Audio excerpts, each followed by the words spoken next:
as he shared us. Yes. So Kuka rebellion. Now Kuka rebellion we had seen in the previous class. It was started by the Sikh community under the leadership of Guru Ram Singh. And why was this rebellion?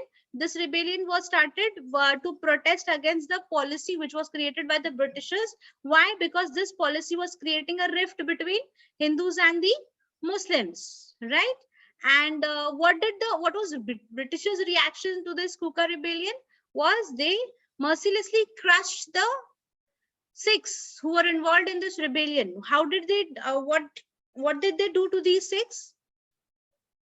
Ma'am, like around of more than 50 kuka, they were tied in the mouth of cannon and blown up. Right. Similarly, the Santal uprising in Bihar. Now we did Kuka rebellion in the previous class. Now we are doing another rebellion which is called as the Santhal rebellion. Santal uprising. Uprising. Where did this take place? Bihar. It took place in Bihar. Okay.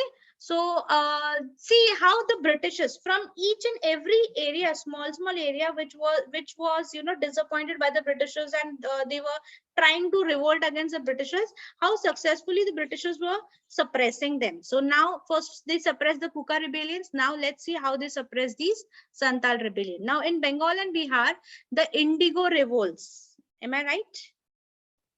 Yes. Is that the okay? The Indigo revolts against the British were also crushed. Now, what does Indigo mean? Who knows about the Indigo revolt? Ma'am, it was on the plant crop, ma'am. The farmers were harassed. Harassed. Ma'am, it is a kind of cash crop which is grown to produce cash. No. Basically, indigo is a plant which gives a rich blue color. Okay. All right. So basically, this particular plant, which was grown, India is basically known for its fertile land for agricultural, right? From years.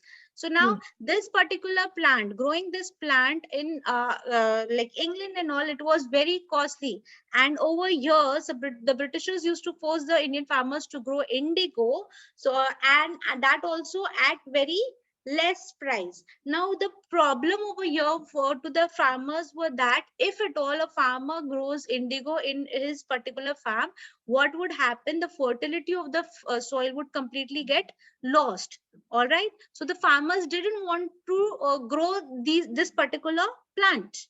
But the Britishers were forcing them to do so just for their own profits. And once the plant was grown, the Britishers would buy such raw material at low cost and sell it in their particular country at a very higher prices. So this is how the Britishers were forcing.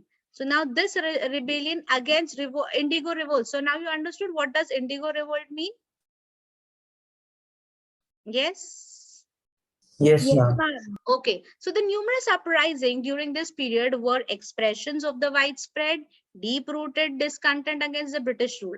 Underline this. So even the farmers of the indigo cultivation, they were disappointed with the Britishers. They did not want the Britishers to interfere into their own farm cultivation. So underline this. There was widespread depression. There was, discontent among all the people, disappointment among all the people. Against whom? Against whom? Britishers. Very good. So these, however, did not pose any real threat to the British rule because they were what? Regional and short-lived, right? What does regional mean? See, whatever people were opposing, whichever people were opposing the Britishers hardly paid attention to them. Why? Because it was a small province, a small community who was revolting, right? And the Britishers could easily suppress them.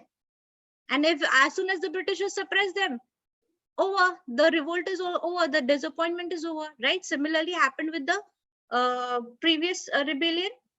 Yes, the Britishers suppressed them and they got suppressed. So Britishers, for them, this was a small provinces, small thing which Britishers hardly cared about, right? So what was needed was an organized all India movement. So basically what was required was, see, if you are an individual, if there's anything wrong, what is Atharva busy writing? Or you're marking? Ma'am, I'm underlining. Okay, good. Fine. So basically, see, if in your class one person is revolting individually, okay, if the one person wants is not happy, they revolt individually, so it is not going to get that much impact. If the whole class comes together and then revolt, definitely it will create an impact. Yes, because it is easier to make one student or one small province suppress them, but it is very difficult to suppress the whole, right? So all India movement was required under the leadership of Indian nationalists who could mobilize and unite the people. So this was the introduction that now they realized, okay, we are fighting, as you know, we had seen in the previous chapters, different rebellions in revolt of 1857, whether it was army or whether it was related to agriculture, everybody was fighting in their own levels. But now what was required? Everybody should come together, a feeling of nationalism should be developed, and then we should unite and we should fight with these Britishers. So nationalism, again, underline. What does nationalism mean? Nationalism is a patriotic feeling and love and loyalty for one's own country. So this feeling of nationalism should be developed. Okay, it is, yes, we all have this feeling towards our own country, or no? Yes, ma'am, I have. Yes, Yes, ma'am. patriotic feeling and love and loyalty towards one's own country. It is a spirit born out of all common history, culture, territory, economic and political goals, right? We all love our country, right? We all have that patriotic feeling towards our country. Anybody from any other country saying anything to our country, we will not listen, right? We will definitely stand against that particular. We'll be loyal towards our country. Whatever happens, what happens during cricket matches, they bribe, it happens, they try to, win the match by bribing. But then the person who is patriotic, who has the feeling of nationalism, will never get bribed by any other country, right? Or to lose the match or to win the match, right? Yes. So Yes, ma'am. basically, what does you understood the meaning of nationalism? Yes, ma'am. Now we will see the impact of the revolt of 1857. I mean, we know immediate cause of revolt of 1857 was what? What was the immediate cause? Yeah. Ma'am, the immediate cause was Ma'am, the immediate cause was that the cartridges were greased with the fat of pigs and cows, which were both taboo for the Hindus and Muslims, and thus it hurt the sentiments of the Hindus and the Muslims. And what about Mangal Pandey being hanged? Ma'am, may I? What about that? Yes. Ma'am, Mangal Pandey was the rising sepoy in Barrackpur. Hmm. He revolted for not using the greased cartridges and So immediate also- cause will be what? Mangal Pandey being hanged or the cartridge? Ma'am, cartridge. So, but then why was Mangal Pandey hanged? Because it was because of the cartridge only, na? Yes, ma'am. That Ma'am, he had immediate attacked cause, you his have to include this officers incident in. also. You all are not saying that. Got it? Clear? Yes, ma'am. Okay. So the revolt of 1857 had failed to get rid of the foreign rule, right? We failed. Yes, we saw now we were not successful in the revolt, but then in the effects, while doing the effects of the revolt, we also saw, although we were not successful, but there was an impact of this particular revolt on the minds of various people, right? However, it had, however, succeeded in shaking the very foundation of the British presence in India. Underline this. Okay. Yes. So although Yes, we were ma'am. not successful, but somewhere or the other, the foundations of the Britishers were shaken by that revolt. More importantly, it had become a source of inspiration for thousands of people and would serve as an eye-opener for new generation of Indians. Okay, so moreover, what had happened? It was a eye-opener for new generations and inspiration for most of the people. Underline this: eye-opener, inspiration. It had shaken the foundations of the Britishers, although it was not successful. Although we lost in the revolt, Britishers were successful, but Ma'am, but many things ended also, which were not good for us, Indian society. yes.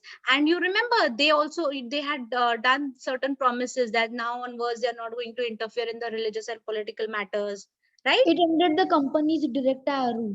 direct rule also, right? And ma'am, that thing, Abolishing of doctrine of doctrine of lapse. lapse.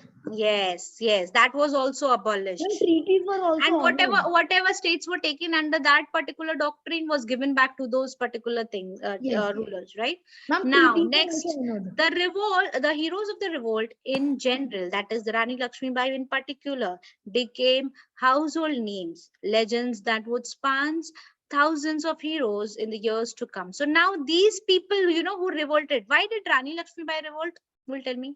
Simple. Ma'am, may I? Yeah. Ma'am, because her state was annexed on the basis of doctrine of lapse. Why? Why? Ma'am, because the ruler of Jhansi was had died, and she didn't have a natural male heir. She had adopted. She did not had her own son. She had her adopted son, right? That's why And she according to that rule, if you do not have a natural heir, then what would happen? The kingdom would directly come automatically under lapse the into the hands of doctrine of So lapse. see what basically they're trying to say. Although we did not won the battle, but these few names like Rani Lakshmibai and other few heroes who were there in this involved in the revolt, they got very famous, right? That okay, these were the Correct answer. leaders. Yes. Now, Western education and modern ideas. Priyanshu, would you like to read? Yes, ma'am. The British had introduced Western education in India to create a class of loyal clerks and anglicized buyers of British goods. Western education did that and much more. It opened the floodgates of modern knowledge and rational thinking. New ideas of humanism, nationalism, and democracy transformed the traditional outlook of the people. A new class arose, Indians educated in English, small in number, but who, in the course of time, would produce leaders and organizers of a national movement. National movement. Okay, fine. So basically underline that democracy. Can you just show the last paragraph? Yeah, underline this knowledge of rational thinking, democracy, new ideas, humanism, nationalism.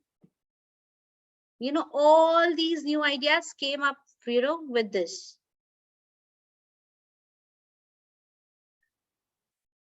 Okay? With the help of what? Western education. Now, a new class arose. That is Indians educated in English in small number, but who in course of time would produce leaders and organizers of a national movement. So the ones who got educated from this Western education, which was introduced by the Britishers, a new class of Indians got emerged. Who was this new class of Indians? They were the ones who Indian yes, educated in English, but yes, in small they were the number. ones who were educated Indians in short, right? Yes. Yes. Now, and these educated Indians, what role did they play? Ma'am, they played a role of leaders and organizers of national movement in future, in course of time. Now we will see in the national movements. We will see what role did they play. Okay. Now, Western education freed their minds from the bondage of tradition. Okay. Now these Indians who are educating through Western education, they freed their mind from that bondage of traditions. They learned about successful movements of freedom and unification of other countries. They now saw with greater clarity the evil effects of British rule and dreamt a modern, united, underlying this. They were the ones who dreamt of modern, united, prosperous, and strong India. Okay. Now, since they were getting Western education, they could now compare their country, which was under the rule of the Britishers, with the rest, and they could now make out the difference, all right, of having the Britishers in our country. What were the evil effects of having the Britishers in our country and ruling us, right? And now, after seeing the difference, now they thought or dreamt of having a modern India, a strong India. English language. Yes, here read the English language. Yes, ma'am. The English language. The English language acted as a link between the educated Indians from various parts of the country. Thus, it played a very significant role in fostering feelings of unity among educated Indians from different provinces and linguistic regions of the country. The barriers of language now broke down as the English language became the common medium of communication. Right, right. Educated middle class Indians who spoke different languages could now express their views and exchange ideas among themselves in English. A common language fostered a sense of oneness and understanding of their Indian identity. Modern ideas and the spirit of nationalism, however, spread among the common people in towns and villages through the regional languages. Yes. So basically what happens, see, if you are getting educated, right, and if you want to know the ideas, what is happening in the other countries around you, there should be one common language to understand their ideas, to share the ideas. So the English language played a very important role, because it was only through this language, these Indians who are educated, they could communicate their ideas, they could get, most of the ideas from other countries, and then they could even understand. It is only, see, when you are always sitting in your comfort zone, you will not understand what is happening outside, right? So these educated Indians, they went out of the comfort zone now, and when they started interacting with the other countries in English language, then it was only then where they realized that yes, we are being harassed by whom? By these Britishers. Clear? It is very, and now also you should have a common language so that you could communicate and exchange ideas. Now when the ideas started exchanging, they got a clarity that what exactly they are expected to do and how they are supposed to get rid of these Britishers. Fine. Yes, ma'am. It was like an advantage to the Indians, ma'am. It was an advantage. See, you can say that the Britishers were trying to put their culture in India, and that's the reason they brought Western education. But it was the Indians who took it positively. Yes, it was the Indian who took it positively, and they were through their medium which they had brought in India. It worked against them only, against the Britishers. Yes.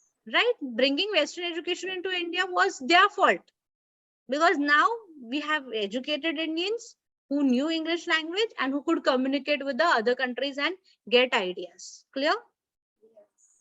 Yes, ma'am. Yes. A common language fostered a sense of oneness, of understanding of their Indian identity. Clear? Can you continue? Ma'am, may I read? Yeah. Ma'am, the common code, no? No, modern ideas. Did she read that? Yes, ma'am, I read that. Okay, modern ideas and spirit of nationalism, however, spread among the common people in towns, villages through the regional languages. Okay, so now see, they were the only ones who knew the regional language as well as English language. So they were the ones who could communicate with the Indians as well. Yes. Yes. Right? So whatever modern thinking, whatever modern ideas they were getting from outside, they were communicating with the common Indians in their own regional language also. So they became the medium also. Can you imagine? Yes. To, brief these people. All right, next. Ma'am, common code of law. Vivan, you're not. Common code of law and administrative unity. Okay, so common code of law and administrative unity. Yes, Atharva, can you read? British rule indirectly created conditions for the growth of nationalism in India. Prior to the establishment of British rule, India was divided into numerous states with different rulers and different administrative systems. People were loyal to their respective rulers and regions.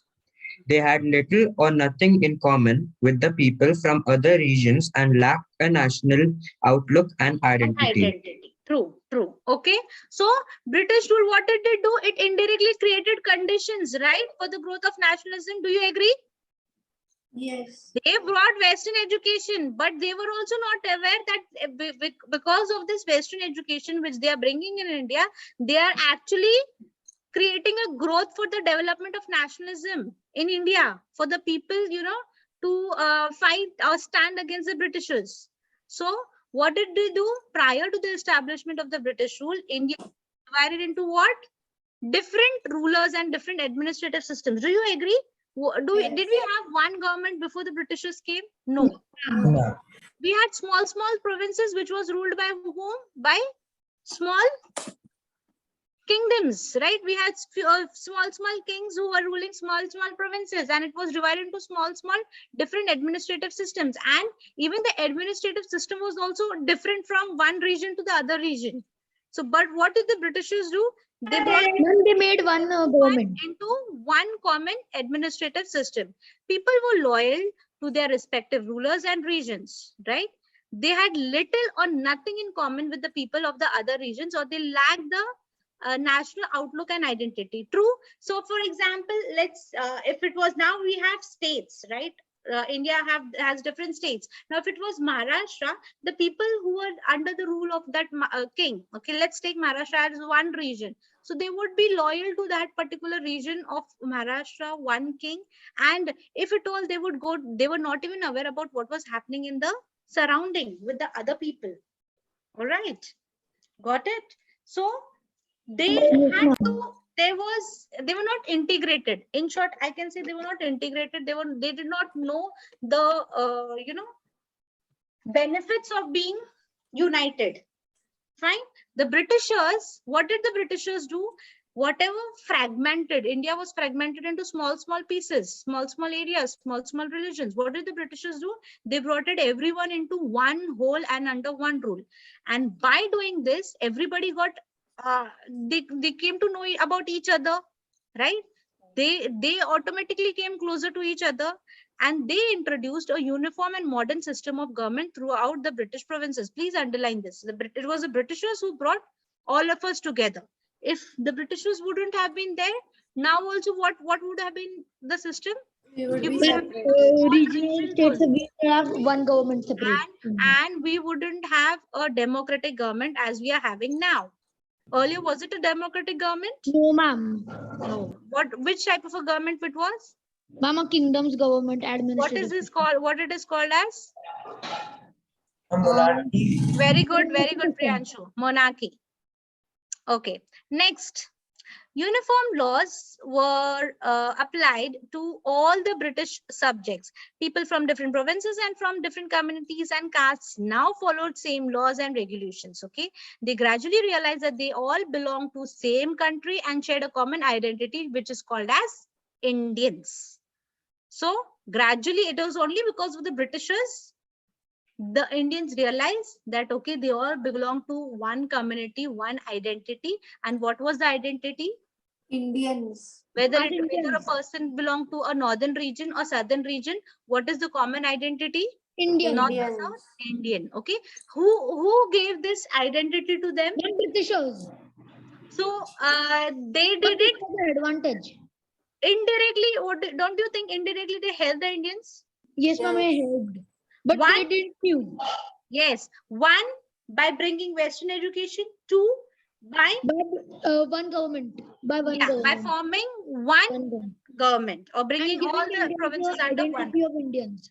Yes. Not just this. Okay. They did not even brought one government. Apart from that, what did the Britishers do to develop their administrative system? They built up new transport and communication system. Because of this, what had happened? This also proved, a benefit to the Indians. How can you guess? Yes. Ma'am, for transportation, ma'am, from one place to another, it was a fast and speedy move from a horse cart, ma'am. No, but then how did it help Indians? Ma'am, it helped in the day. Wait, Vivan. Yes, Priyanshu. It helped the Indians by strengthening the growing sense of unity, and they all became united because the news now could travel from one place to another in a matter of hours or days. Right. Okay. So basically, they all because of this introduction of transport and communication system, they could now easily connect with each other. Right. communication became more easier. And when communication is easier, then what happened is they all to become, you know, one, to have unity, it became more easier. So the Britishers introduced new network of roads, railways, post and telegraph system. Social mobility and interaction increased. When the interaction increases, what happens is the caste barriers broke down. Earlier, the Indian society was divided into, had caste barriers, Yes, upper ma'am. caste, lower caste. Yes. Yes, So untouchables. because of traveling and communication, what had happened? That Ma'am, it barrier broke down. somewhere got removed. Okay. And now what happened? People from different parts of the country grew closer and closer to each other. And when they are coming closer and closer to each other, definitely they will share their problems, they will share their ideas, they will share their goals, right? Yes, ma'am. Yes. When you start communicating, you talk about these things only, na? What problems you're facing, who is dominating you, who is, how the British, see, early people were not aware what was happening in the other provinces. What were Britishers doing in the north? What were Britishers doing in the south? But now, because of transparent communication, what happened? The north and They southern become people could united. communicate, and they could share. See, okay, acha, in your province, the Britishers did like this. Over here, they did like this. Okay, what was the action? Also, now they started sharing their ideas, problems, and now they all came into one nation. Clear? So again, Britishers indirectly helped them. Yes. Yes. Okay, rediscovery of India's glorious. Ma'am, what is the Industrial Revolution in India? Like, sort of, was it? What is your question, beta? So, ma'am, there were these systems introduced. Like, first, we did not have, like, we were not urbanized. So, Right. did the British introduce the Industrial Revolution in India?